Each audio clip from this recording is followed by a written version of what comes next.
If you've been wanting to start selling your artwork, then this is the simplest advice that I can give you. And why should you listen to me? Well, I'm a full-time artist. I've been selling my work online and in person all over the Midwest at art fairs for over a decade.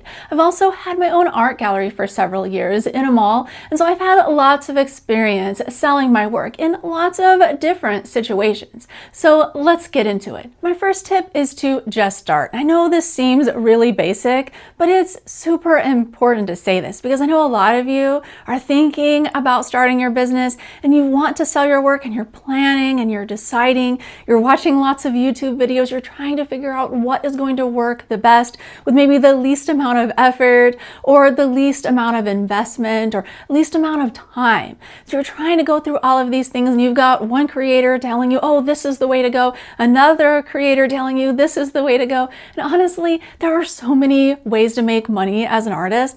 And the most important thing is just to start. And if you are having people in your life trying to be the voice of reason, saying that you shouldn't try to be an artist, you shouldn't try to make a living from it, that you're going to end up being a starving artist, that you can't support yourself doing this, and you need to have a real job, then you should just try to start ignoring them. I know that it's hard, especially if it's your parent or maybe your significant other who's not being as supportive as they should. But just do it anyway. Chase your dreams. Go after them with everything you've got. Because you are the only person who is going to do that. They aren't going to do it for you. In fact, these people that are being the voice of reason, they might be standing in your way of ever having that future that you've always wanted. Because you can do this. I'm telling you, if I can do this, you can do this. I didn't go to art school. I didn't have a big financial backer for my business. I bootstrapped this from money that I used from savings and just a lot of hard work. I also didn't have YouTube videos teaching me how to do anything with selling my work at art fairs or how to start my own art gallery. I did this all on my own through trial and error. And I failed at a whole lot of things along the way, but I also had successes and I had perseverance, and that's the most important thing. Whatever happens, failures, successes, they're all going to teach you something. If you look at it as a learning lesson, even when you do fail sometimes, it's okay because you're not going to fail every time. You're definitely going to succeed at some things eventually. And so just stick with it and don't listen to all the naysayers out there. I gotta say, I've had several years where I made 6 figures in my art business.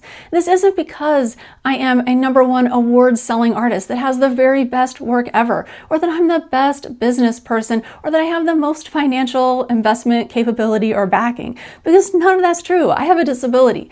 I'm doing all of this out of sheer force of will and passion and wanting to make something for myself and share my love of animals, just be able to have joy and fun in my life every day, to be able to make work and sell it, make people smile.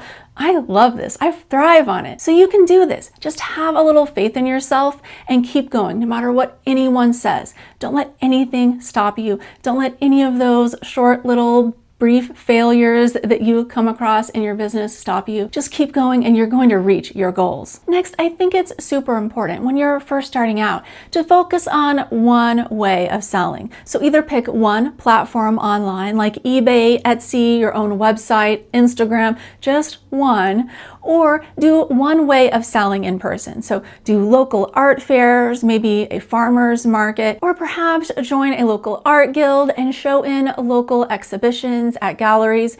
Pick one way that you want to sell your work. This is going to simplify everything and just make it feel less overwhelming, because with the sheer number of revenue streams that are out there for artists, if you're thinking about it and you're trying to get everything started, let's say you want to go all in on 5 of them at once, you're likely to burn yourself out, especially if a lot of the revenue streams aren't making you any money. And once you have that one way of selling up and going and you're making a few sales, then you can stack on additional revenue streams, one at a time, with the end goal of having as many revenue streams as possible. But start out with just one. This will make it easier on yourself. And if you do this one revenue stream for 3 months or 6 months and then you don't have any luck with it, which very well might happen, then try another revenue stream. Just shift your focus from that one that wasn't working onto a different one until you can get it to work. My next tip is to make your art easy to buy. I think this goes without saying, but if you create just a simple portfolio website online and you don't have prices for your work listed on there, there isn't a buy button, and there isn't a way a customer can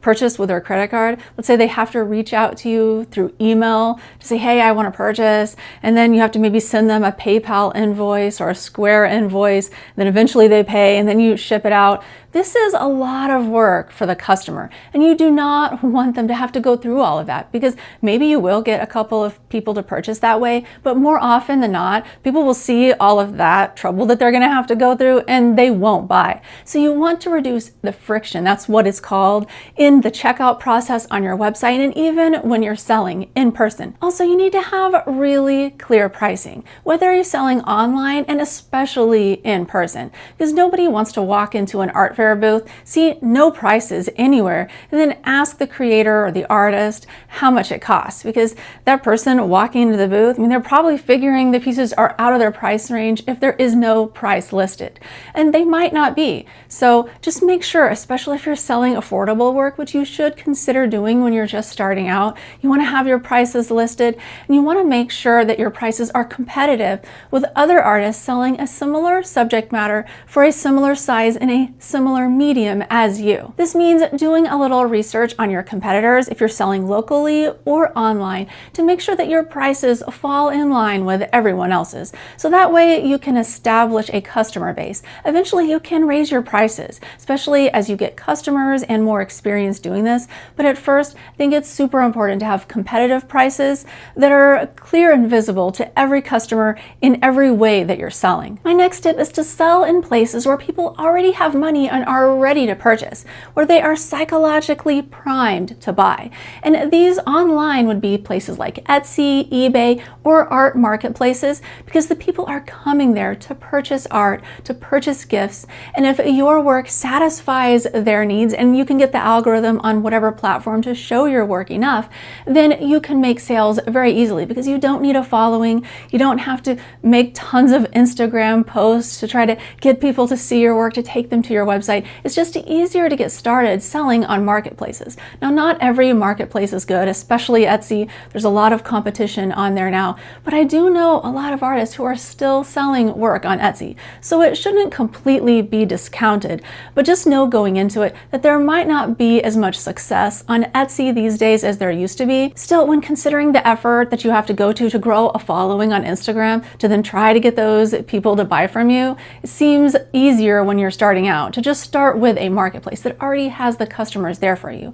Conversely, if you're trying to sell in person, start by selling your work at events where people are showing up wanting to buy art. It's very easy to sell work in person at these types of events. So much easier than selling online, which is why I love selling in person, and it's my primary way to sell my work. There's nothing like having those conversations one-on-one with customers and being able to share your passion with them. You can't translate this as easily into online selling, but in person, you get to talk back and forth with them about the passion that they have about your art and then your passion for making it, and you can make those human connections that lead to sales so much easier. So you can sell at events like art fairs or craft fairs, really anywhere that your work fits in well. And by doing this, you tap into the customers that are already going there primed to buy at the event. So it makes it much easier to sell. If you're wondering about how to set up your art booth on a budget, I have an art fair supply list. It's free. It's in the description. You definitely should go download that, because it has all the supplies for a very cheap art fair booth, but also more pro-level expensive booths. If you'd like to learn more about selling at art fairs, I have a free course. You can watch it here on YouTube. Well, I hope this video helps. Thank you so much for watching. See you next time.